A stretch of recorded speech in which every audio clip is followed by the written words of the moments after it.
for any of you that are watching, um, I check my messages daily. If there's anything you guys want to see me do, um, just send me a message and I'll try to get it done.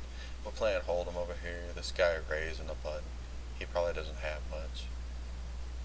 I know a lot of players would say raise here, but I think raising is only going to jack up the pot. So I kind of wait till the flop to make my move.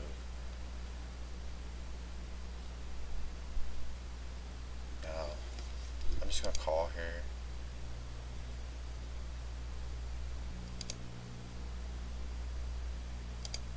I'm going to check raise. And I'm obviously raising now. I think I had him beat anyway. I think he's got some kind of club.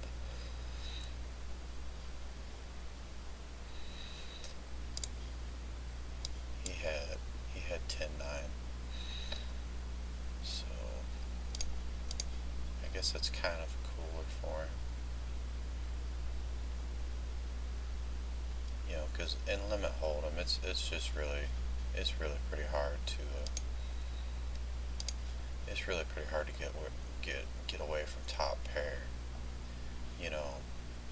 Short-handed, on the button. And especially since I didn't re-raise pre-flop, he might have not given me credit for much. And he could have had the same read on me as I had on him. I was kind of thinking he could have just a club. Maybe he thought that I just had some sort of club. So I think so far we're down about $6-7 on this table, and we are up $32 on this table. I've just been playing for a few minutes.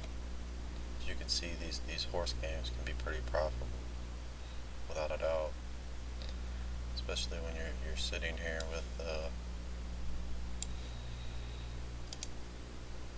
you're just basically sitting here with a lot of players that just want action. They didn't come here to fold and play ABC poker. They came here to gamble. Limit stud high low. This is garbage. Fold. I get in the habit of doing that, using the auto buttons. I'll go ahead and limp along here. This guy, playing three-handed. Queen high isn't that bad. Just gonna check. Hopefully get a free card. I do have 2 overs. This guy, he did check it last time when he missed a flop. I know some players will definitely peel right there, but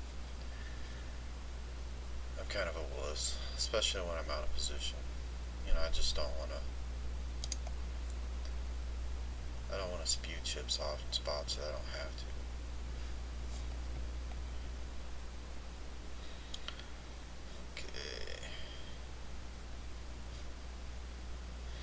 Okay, definitely not folding.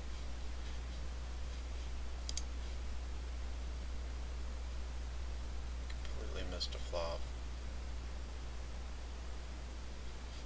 Just gonna give it up.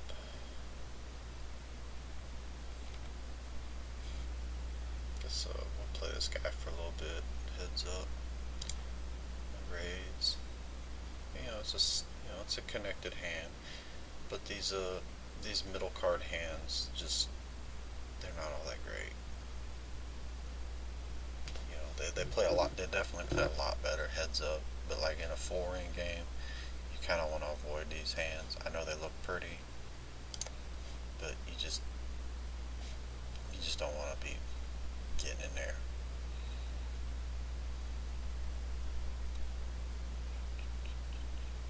Call here.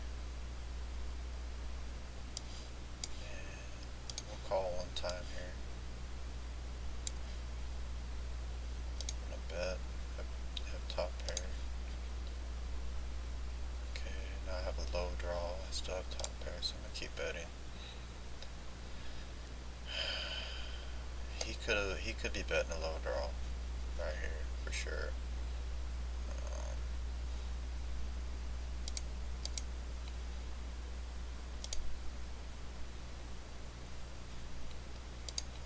I'm just gonna call. I think I have to call him now. Bet. Check. I'm gonna have to pay him off. No. Yep, exactly what I thought he was doing. Okay, I've made a low over here. I'm gonna go ahead and sit out at the other table. I have a made low here, and I have a pair of eights, so I'm gonna go ahead and raise. I know this guy could definitely have a straight. He's pretty obvious. It's pretty obvious he's going for the low. So this is actually a pretty decent hand. I mean, it's possible I could be beat both ways. I mean, he could have the straight, and he could have a better low. You know, because all I really have is an 8-7 low, which is not all that great. But it's definitely worth betting, just because I have two pair and I do have an 8-7 low. And he made his low. See, that was exactly what I thought could happen there. That was just really kind of cooler. Yeah. See, he chased me down with his low. He made his low on the river. The way it looks over here, he made two pair on the river, so I got rivered by both of them. Well, not really, because I rivered two pair over here.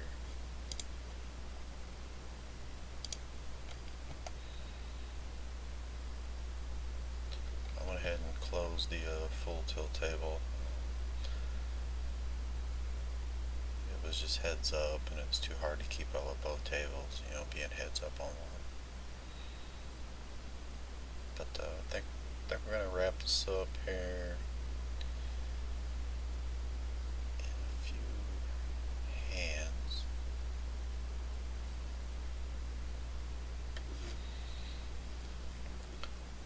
No, the next round is gonna be hold'em, so there will be a few hands that I can play without posting a blind, and I'll go ahead and play those.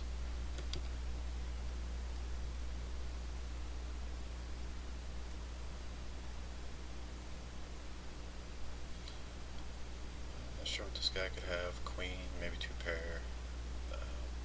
They they both look like they're going high. That's one of the things, the stud high low, is you never know.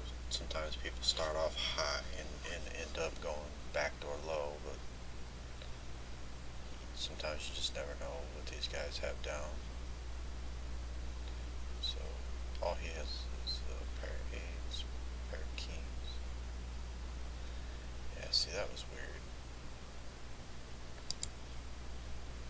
I mean, this is garbage. King, ace, nine, stud, high, low game. That's not even really all that great a hand, stud. Especially with the 9 card up.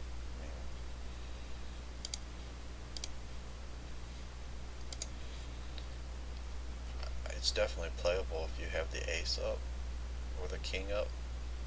But with the 9 up, that's just bad. Then he hits his king out here, and he hits his king, and then he's got his mind wrapped around the fact that this guy could probably have just a pair of queens, but I guess he made a good call down. It worked out for him. I just don't think it works out that well for you, you know, that often.